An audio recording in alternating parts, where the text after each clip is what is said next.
This video is sponsored by Squarespace, the one-stop shop website platform for your art, your merch, or your business. Stick around to the end and I'll tell you more, but until then...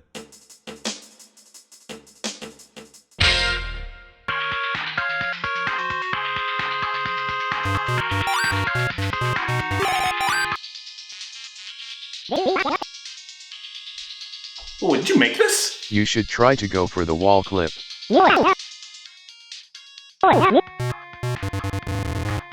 Okay, my head's not that big. Video games on TV. Otherwise known as how many times can you make a magic mushrooms joke. This is some really good man. Mario's doing the drug because he did the Super Mario World. That's so funny. It was validating to see what you recognize from your favorite games in places normal people would be watching too. What the? Like, wow, Baskin Robbins has a Sonic cake. Oh yeah, Timmy's parents are divorced. Between obvious and small references to your favorite games, there are also just game parodies in shows. Characters going into games. I have 3 lives. Or... It's a game sphere! What's a game sphere? Only the most sophisticated gaming experience ever created by humans, and it's spherical! Spherical! But it seems like any time a game needs to be worked into an episode, writers are stumped. They can have their continuities and show bibles, but when a game's on the screen, God forbid it's anything other than...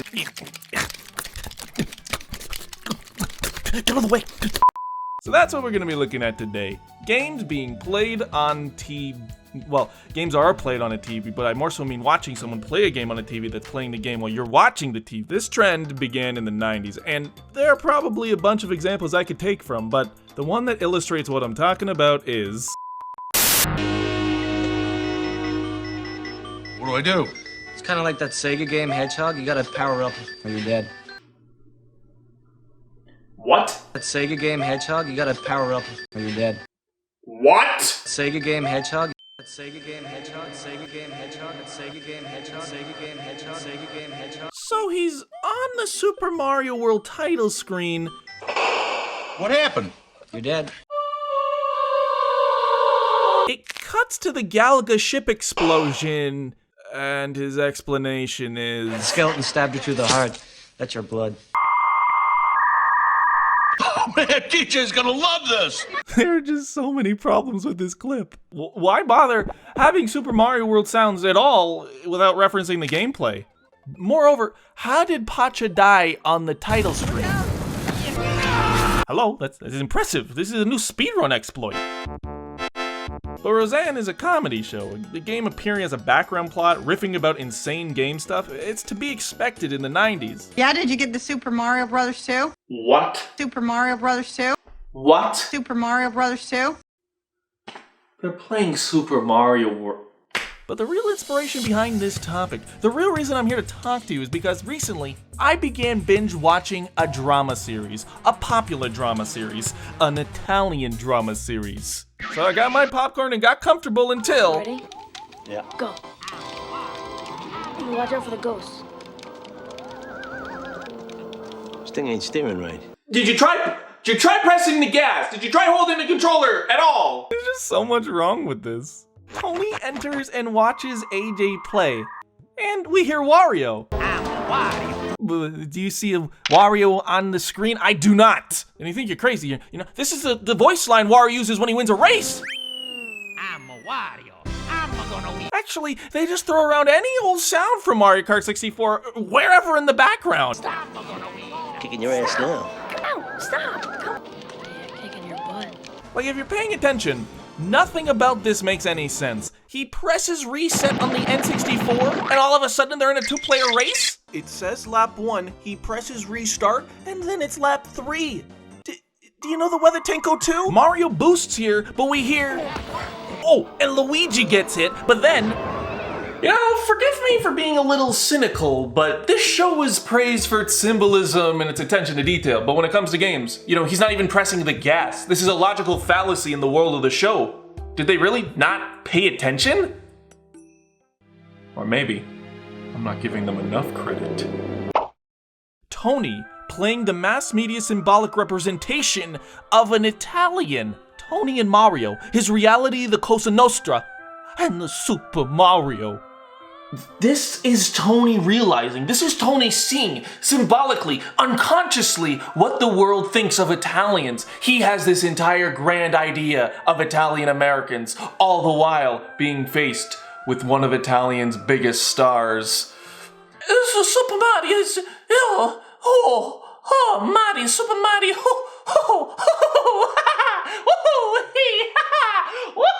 Mario, But several years after the series finale, The Sopranos echoed in the minds of Hollywood. It changed how television would be written forever, until a titan in the serialized drama space aimed to take down what The Sopranos set up. Playing games horribly wrong on TV.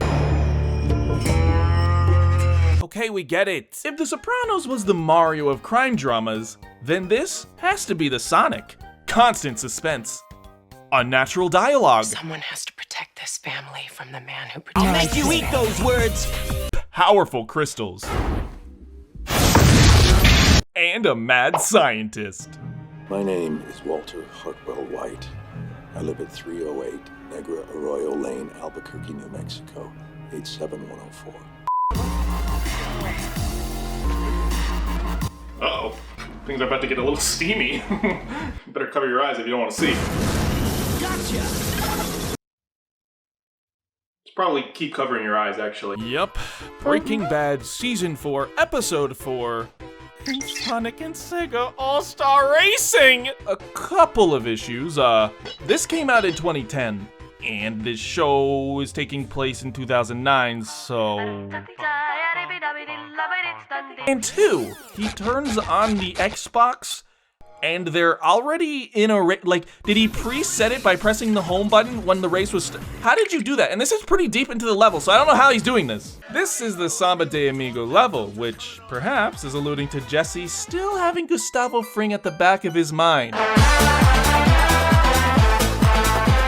Season 4 was the big Sonic season of Breaking Bad.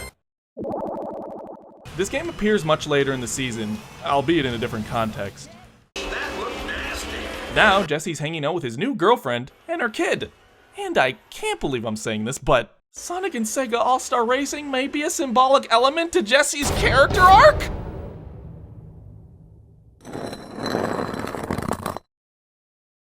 Every time Jesse is playing Sonic in the show, there is a subtext about how he is doing mentally, based off of his activities with Walter White and the drug trade. Sonic is blue. The meth is blue. It symbolizes the radical changes to Jesse's life from involving himself with it. Bravo, Ben Billigan! Something I can't believe is like an official DVD set of Breaking Bad. An official episode has Sonic Heroes music in it. Sonic's voice actor can officially say he's in Breaking Bad. Gotcha. You know, it's like pretty cool for like a one-off kind of promotional tie-in sort of game thing. How are you doing all those back? Tell me. Cheat code. Oh, I'm ready to get you. Oh, that's the bad one! It's actually a cute scene. He's asking how he's beating him, and he's like, oh, cheat codes. Which I checked, asshole. There are no cheat codes in this game. I played it. Oh, yeah, yep. This game is still garbage! There's also this short scene where Jesse plays this bargain bin game, so maybe that's the overarching theme here. What you may not know is they actually got id Software to make a specifically modified version of the game, just to change a few graphics here or there. I'm not gonna tell you what they did though. And there's still a couple of problems here. One, again, the game came out in 2011, but two, this game didn't support a gun peripheral. I don't even think this is a console adapter at all! What is that, a water gun? Why is he playing it like an on-rail shooter? Is there even a cursor? I think I need a comfort show. This is too much. The Office. Truthfully, gaming couldn't be further from this show. But that's what's charming to me, you know? This show takes me back. It transports me back to a time when websites looked like this, phones looked like that, and my parents' marriage looked like this. However, we would see a few games creep their way in. You playing that game again? Second Life is not a game. Back then, my life was so great that I literally wanted a second one. So Jim is keeping tabs of Dwight, so he goes on Pam's computer to show her, but like, he changes tabs and it's already open.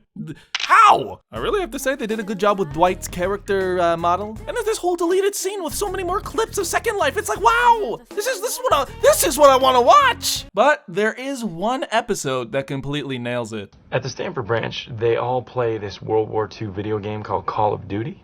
Yeah, if you've never heard of this weird game called Call of Duty. Why is he doing that? Apparently, this episode was inspired by reality. The editors and writers after season 2 had to put together the episodes. So, on their downtime, Call of Duty. Even the showrunner, Greg Daniels, was in on it. Bravo, Greg Daniels! Look at this. Look how accurate this is. This is how new players do it. Very good attention to detail. Wait, go back. Wow, they did the foreshadowing of the romance even here. They make reference to metagame elements you would know as a gamer. Don't snipe in Carrington, okay? The saboteur! And even have some machinima elements. Any last words? No? What?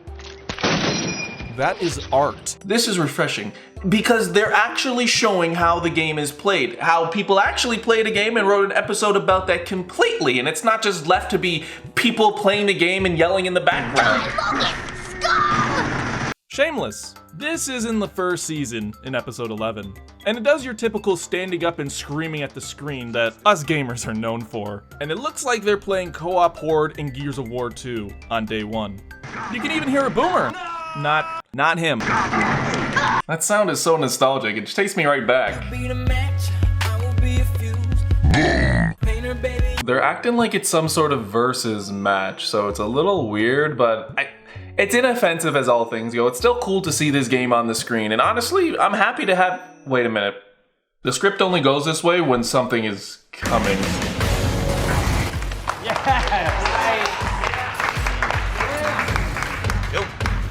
How long's he been playing for? About 18 hours. Everything about this is the absolute extent of what people who don't know games think games are like. Holy fuck. The worst part of this is Gears of War 3 Team Deathmatch. I don't remember what map it is, but they're claiming he's going for the world record. He's been up all night, but he's literally... What could he be doing? What? He's playing against bots for the world record. That's not even the worst part of the clip. Well, it's a condom attached to his dick, attached to a tube, and it fills up that bag. Just change it before it overflows. Change it before it overflows. Change it before it overflows. Change it before it overflows. Sir, that's not healthy. Like, you should really go see a doctor. What are you doing? Level 4. What was that? Level 4. One more time. Level 4. Level 4. Level 4. In a Metroidvania! This is Metroid Zero Mission, a remake of the original, but that doesn't matter because where he is in the show, let me show, come on, let's do this together. Let's get the morph ball, look at that. Now you can go under these blocks, amazing. So we're gonna walk right. We're gonna keep, oh, that's as far as he got. And in the show, without missing a beat, he goes, Level 4. There's something to be said about like some sort of subtext of the show where he acts like this hotshot, he acts like everybody is not worth his time, yet he can't even get through the first part of this game. He's probably the person who wrote this post. And these sounds, they added, okay, all right, epic. And I wish this was it, but for whatever reason,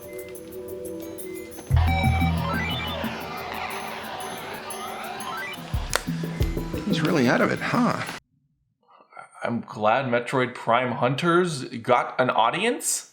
Like, could you not have used anything else? Like, you used Metroid Prime Hunters for what reason? Like, you could have popped in any game, but you put Metroid Prime Hunters. I don't know about you, but all of this binge watching has made me develop a very short attention span. It's time for a lightning round.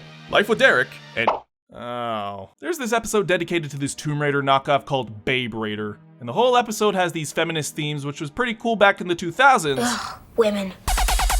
But it also has some pretty cursed stuff too. She's all chest and legs. And chest. And butt. Don't forget butt. She's got some and she kicks some. What did you say? You'll never get away.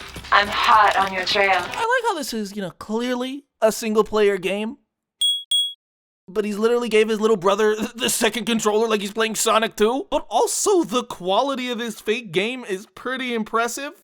40-Year-Old Virgin and Mortal Kombat Deception. You know how I know you're gay? Yeah. You like Coldplay.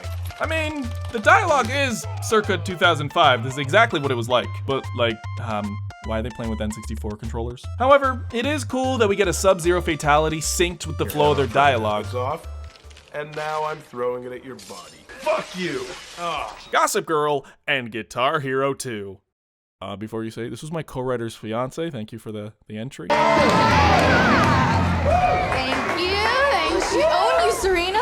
Okay, you know, you're good, Vanessa. I'll admit it, but I have been holding back. What is that dialogue? What is that? Come on! You're good, Son Goku, but I can beat Freebird on Expert. Anyways, it uses Guitar Hero to set up this epic duel between these girls, only for it to...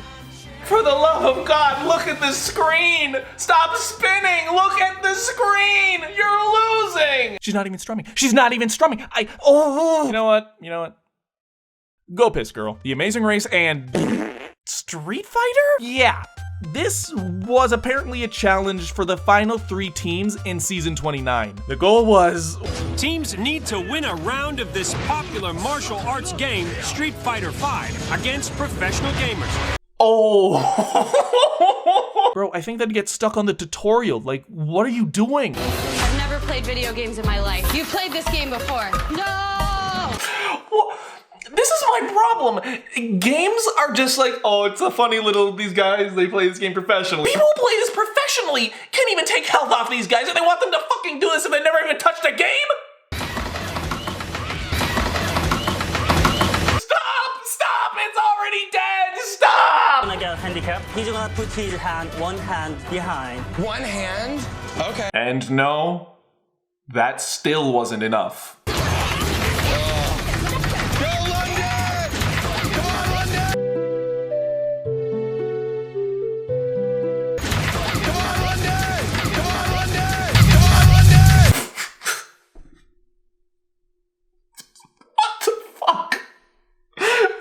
That funny, but it is. Did you get it, London? No, almost. He will blind the place. Oh, you'll play blind next? Well, after all of that, we can see that games are still viewed as these child playthings, things that are totally unserious and not treated seriously as an art or a career. I'm glad that all these examples helped illustrate that. Wait. Why is there a camera icon down there? Are you checking me out? You're dead. Get wrecked, you absolute scrub. Hey guys, it's Alax, and welcome back to the end card. It's cozy in here, isn't it? But I have a reason to be here, and oh lord, it's Squarespace. Joking aside, a big thing I look for when finding new editors or artists, it's not the quality of the stuff they're doing, it's how they present it. This is called the elevator pitch. How easily can you communicate your style? If Walter Jr. wants commissions, he needs to show me his style in an easy to understand way. And with Squarespace, you can do just that. Whether you're selling your own merch through a website or you're trying to find a commission for your art, Squarespace takes all of the hassle out of making a website and lets you focus on the thing you do best. Take a look at their Fluid engine. This takes all the hassle out of designing a website because you can start with a theme, maybe use one of their pre-built ones, but you're also able to edit it completely to your own customization, making it fit whatever vibe you're going for. It takes all the hassle out of CSS and HTML, and with the asset library, you know where all your stuff is so you can drag and drop it to your heart's content. If this is something you're interested in, please visit Squarespace right now for a free trial. And when you're ready to make a website of your own, go to squarespace.com/RelaxAlax to save 10% off your first purchase of a website or a domain. Gotta say thank you to Squarespace for sponsoring. They are going to be a consistent sponsor here to allow me to make the videos I want to make in the format that is best for me, and that really takes a load off, really. And thanks to all of you for watching. I don't like to pad the video out with a long end card, but sometimes it's nice to just talk to my audience because, you know, I do these videos, I put on a lot of editing, I do all these takes and everything, so sometimes it's just cool to be raw. So, it's nice to be back for the year, and I'm excited for the videos that we're going to be making here. I have a lot of ideas. I have way too many ideas, so I'm just going to focus on trying to make videos consistently in this sort of style about video games, but like not talking about the actual game in this, you know what I mean, like talking about the samples, talking about games on TV. It seems very fun, and I think a lot of you will enjoy it. So you can expect more stuff like this. But until then, I mean, this has been Alax. Thank you all for watching. Thank you to the members for supporting these videos. And yeah, I will see you on the flip side.